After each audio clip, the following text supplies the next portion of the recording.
Right, well, peeps, she's sort of finished. Bit of a coup with that. They're still painted red, but I have some of this, and you put that over the brown and it over the red, and it looks exactly like the one that's see-through.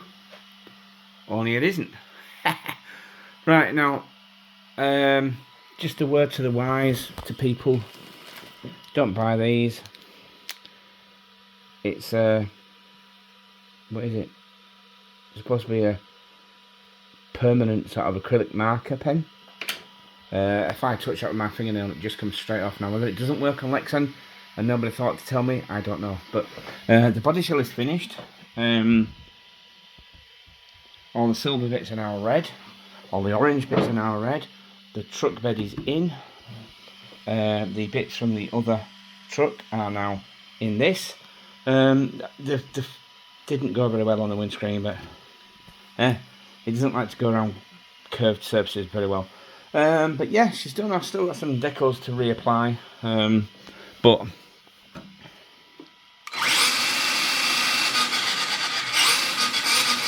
I have a steering problem. Right is left and left is right, and it doesn't matter whether you reverse it or not. Yeah, this remote's been on the top for ages. How did I get this working? This has been a roller coaster ride. I had this Titan 775 in it, and I had that powered by, well, I say powered because I couldn't get it to work. This is the Hobbywing 880 dual, 860 dual. Now, I don't know if I've blown it up or if there's a fault with it or I was doing something wrong, but the Titan 775 motor is to replace it's to connect to the Traxxas EVX dual motor speed controller, so it has 4 wires coming out of it. Now, I connected the 4 wires to this, no matter how I did it, just kept getting a red blinking light on this. Can I find a video anyway to tell me what that red blinking light is? So if anybody knows, then I went back to my old Emaxx, which has twin motors, connected it to that. I got the same red light. I'm like, ugh. At this point, I'm wanting to throw things around the house, and then I rewired it.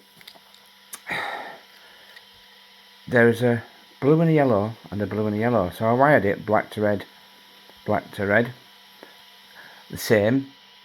And then I realised if you switch the motors over, for it's a reverse motor on the Emaxx and the Revo, it worked. I'm like, alright, cool. So I went back to this, there's a little click, and then it doesn't seem to work now. Now, I don't know if I've shorted it or if it was never right in the first place. It's been quite a while since this was last used, but they're only about £40, $50, so it is not the end of the world if I had to go buy another one, but it is right now to just spend all my money on this body shell. Literally, I spent every penny I had on this body shell. Like I mentioned in the last video, there's no upgrades now. I spent it all on this.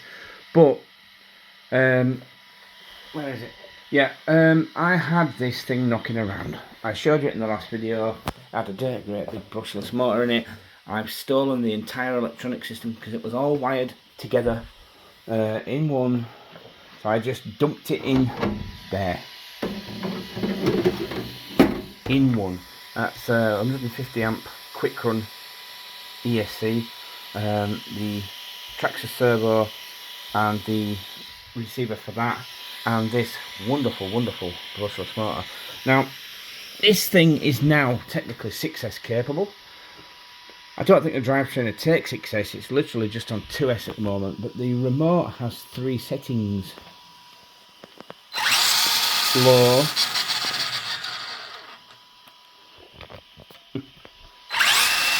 bit faster, and then bit faster, which isn't any faster. It has high, low, and medium. So at least while I'm testing this thing, I can have it on the lowest setting and not break anything. I've got some little tweaks to do, like I need some of the those little clips, spring load clips, because now with the motor and most of the weight to the rear, it sags in the back. But I did that because I wanted it to land arse first if you jump it.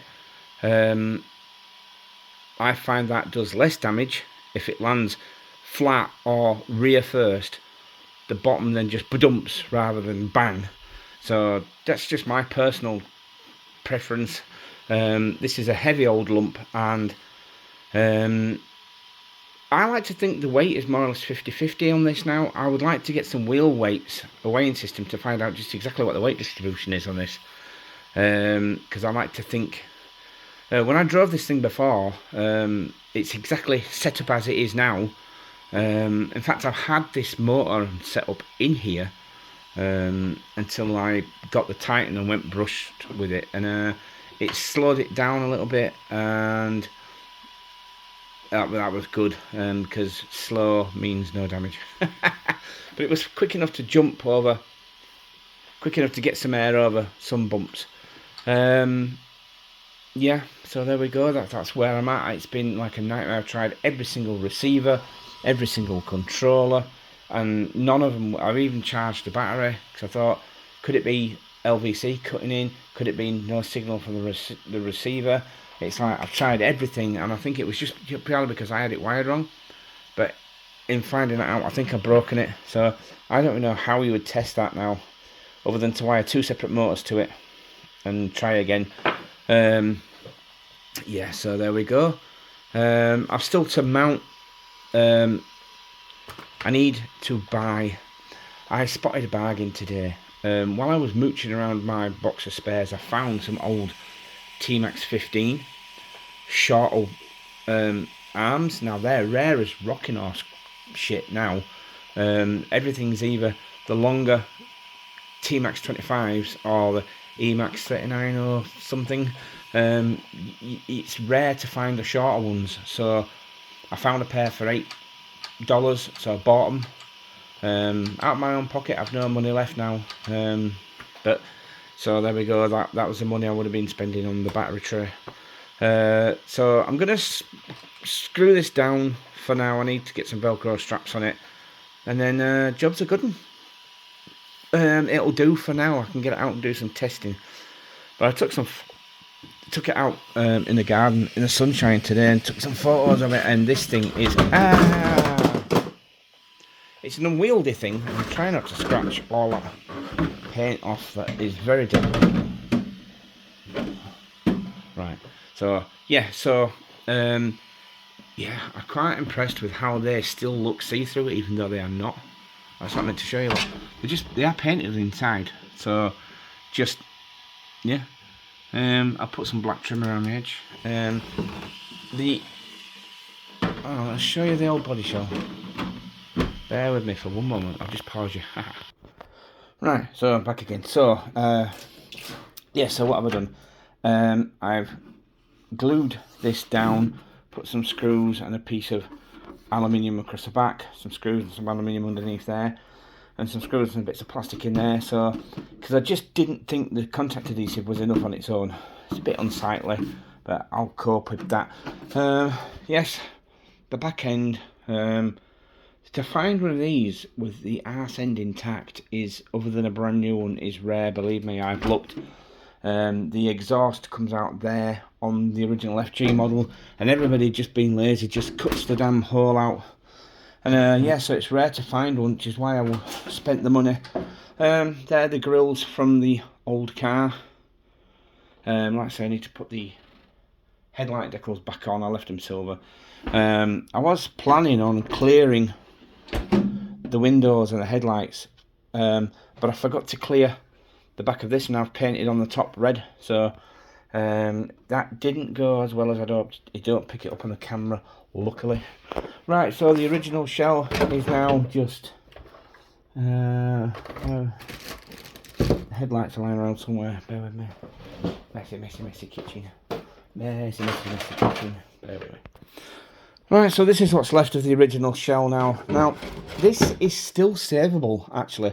I'm going to find a nice large piece of plastic card and put it across the back and at a right angle. Doing the same as I did with that, but there won't be no truck bed, it'll be just like a tonneau cover. I may trim it to there and fasten it on the underside of that. so that it holds it up rather than then when I put it on something else, the pressure's held on by this. And obviously I need to replace the back window now. And like I say, the headlights. Now the front clip is literally just these pieces. But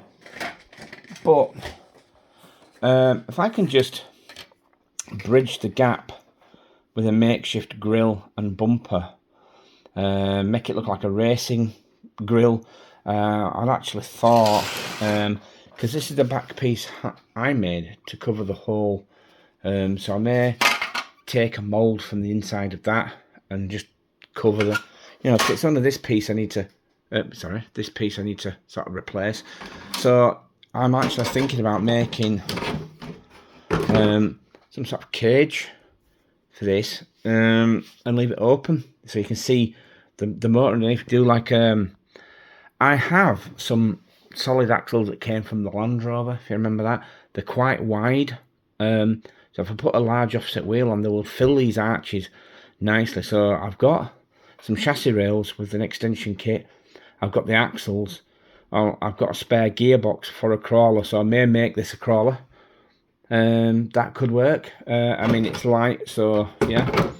So I may have two of these things. My wife is going to kill me. But that does mean I am actually thinking of getting rid of the big yellow one. Because, well, if I can make a crawler out of that, it'll be light. And if it breaks, I can just patch it with fiberglass rather than it being smashed. So that it may be time to bite my lip and let that puppy go.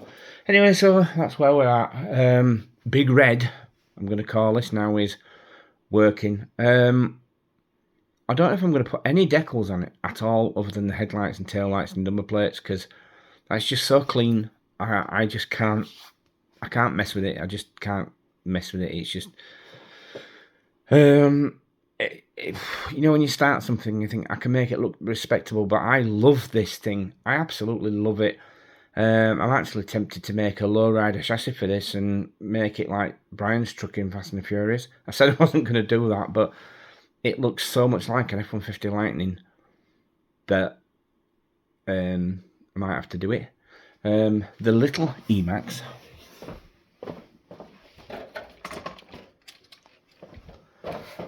has arms on it that I shortened. These are T-Max 15 arms, and I shortened them to that. Now, that offset with large wheels would make a really nice shop truck, which is what Brian's truck is in Fast and Furious.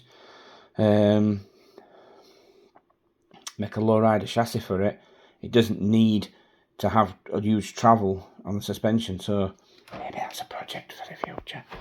Project I'm not telling my wife about. Anyway, so that's it for now. Thanks for watching, peeps, and hopefully a running video soon. I'll say soon, but I'm gonna let the weather get a bit nicer first. We're in the midst of some sort of storm, although I can't hear any wind, so maybe it's eased. Hey, that'd be nice. Anyway, thanks for watching, peeps. Rate, subscribe, share it amongst your friends, make this go viral. Yeah, whatever. Thanks for watching. Bye.